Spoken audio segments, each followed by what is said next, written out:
Stubby captured a German spy and saved a doughboy, which is slang for United States infantrymen, from a gas attack. Hearing a sound in the stillness of the night on the Western Front, the dog, who guarded sleeplessly, stole out of the trenches and recognized a German. Attempts by the German to deceive Stubby were futile. Seizing the prisoners by his breeches, Stubby held on until help arrived.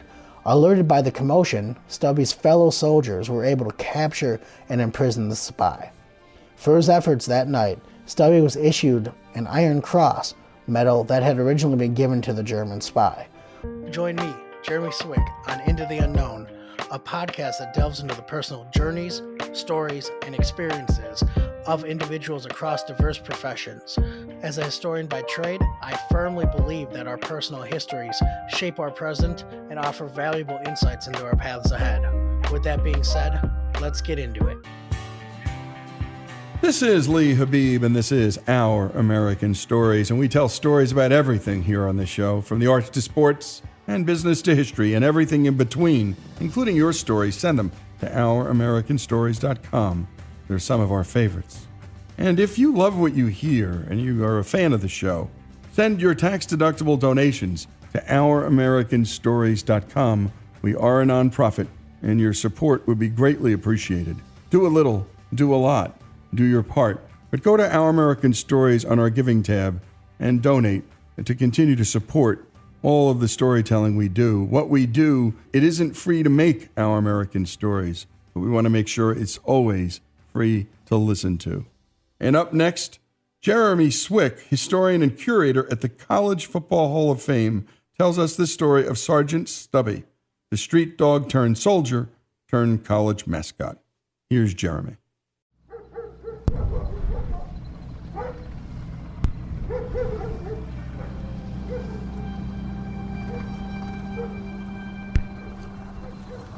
Sergeant Stubby of the First World War, the heroic story of America's most decorated war dog. So who was Sergeant Stubby? Nobody knows exactly when the dog, later known as Sergeant Stubby, was born, but it is thought to have been during the first half of the First World War.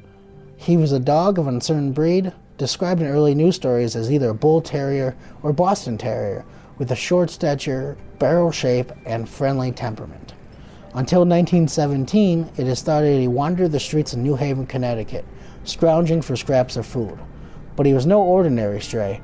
Just a few years later, following the end of the First World War, the tenacious canine would become known as one of the most decorated dogs in American history.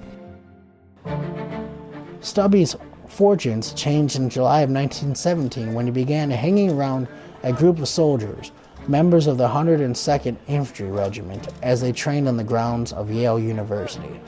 One of the men, a 25-year-old private named Robert Conroy, took a shining to the young dog and began to take care of him, naming him Stubby for his stature and tail. Although the U.S. military didn't yet have an official military working dog program, Stubby's instincts and charm made him a fan favorite of the regiment, who taught him how to raise his paw in salute. By the time the unit had left for France, Private Conroy had become so devoted to his new furry friend that he actually stowed him away in the ship. When a commanding officer discovered Stubby's presence, the dog responded instinctively by saluting him. The officer was reportedly rendered speechless by the gesture, and the incident secured Stubby's place as the official mascot of the Yankee Division. Stubby was involved in many battles while stationed overseas. His sharp ears and ability to hear the whine of artillery shells before they landed were extremely useful, and Stubby was particularly helpful in looking for wounded soldiers in no man's land. His sense of smell, too, meant that he could readily detect mustard gas attacks. He once saved an entire company by alerting the men to don their gas masks. He was present for 4 offensive and 17 battles in total, while serving for around 18 months. One of Stubby's greatest recorded achievements occurred late one night on the Western Front. Stubby captured a German spy and saved a doughboy, which is slang for United States infantrymen, from a gas attack. Hearing a sound in the stillness of the night on the Western Front, the dog, who guarded sleeplessly, stole out of the trenches and recognized a German. Attempts by the German to deceive Stubby were futile. Seizing the prisoners by his breeches, Stubby held on until help arrived. Alerted by the commotion, Stubby's fellow soldiers were able to capture and imprison the spy. For his efforts that night, Stubby was issued an Iron Cross medal that had originally been given to the German spy.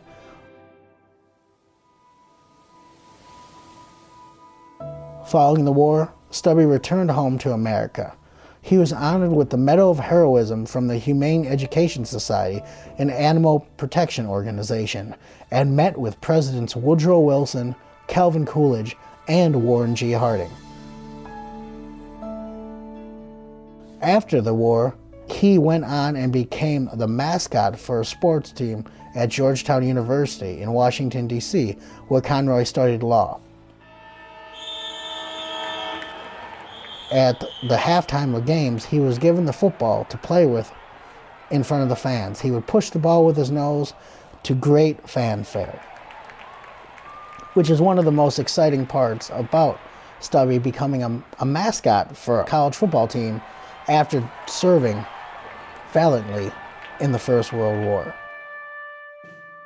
Stubby was also given the unofficial rank of a sergeant, a higher rank than his master at the time. In 1926, Stubby died at home, reportedly in Conroy's arms. Stubby had such a great impact on not only his owner and the regiment, but really the public as a whole. His obituary was featured in the New York Times and was given a half a column, which was way more than many notable people of the time.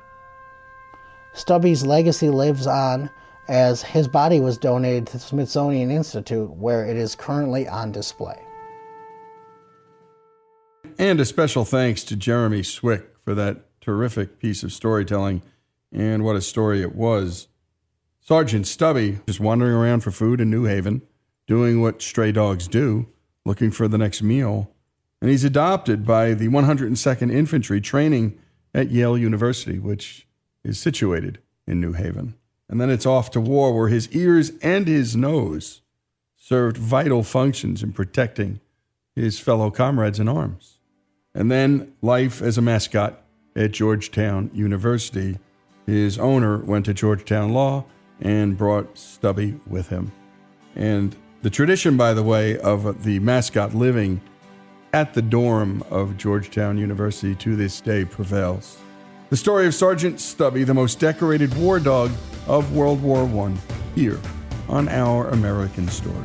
Another fun episode of Into the Unknown. I truly appreciate you taking the time to listen, and if it provides you any value or entertainment, I would love if you shared it with others, liked, subscribed, and really just help the podcast grow. Again, tell a friend, tell a foe, just anyone who might enjoy hearing some stories of people's own journeys and what got them to where they are today. Till next time.